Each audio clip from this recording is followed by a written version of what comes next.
Daniel chapitre 6, le roi a changé, Babylone aussi. Darius est maintenant sur le trône. Et Daniel, il est toujours là. 4 ans de 7 ans, fidèle, droit, intègre. Il a traversé les royaumes, les crises, les rois. Et maintenant, il est sur le point d'être nommé au-dessus de tous. Darius le choisit parce qu'il voit quelque chose en lui, un esprit supérieur. Peut-être aussi parce que comme lui, Daniel est un étranger, libre de toute allégeance. Et il a prophétisé la chute de Babylone. Il savait, il avait vu. Mais cette promotion dérange. Les autres responsables jalousent. Ils cherchent un défaut, un prétexte, une faiblesse. Mais ils ne trouvent rien. Alors ils se disent, on ne pourra jamais le piéger sauf si on attaque sa foi. Ils vont voir Darius et le flattent. Ô roi, fais une loi. Pendant 30 jours, personne ne pourra prier un autre Dieu que toi. Sinon, il sera jeté dans la fosse aux lions. Darius accepte. Il scelle le décret.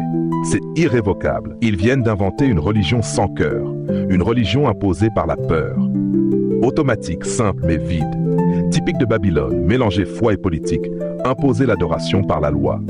Daniel, lui, entend le décret. Et que fait-il? Il rentre chez lui.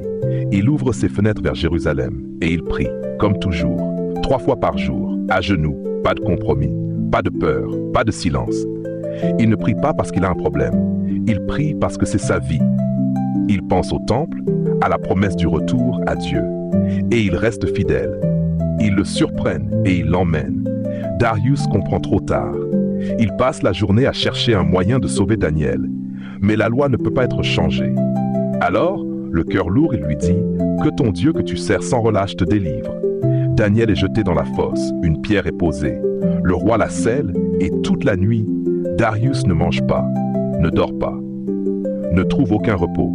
À l'aube, il court vers la fosse. Il crie, la voix tremblante.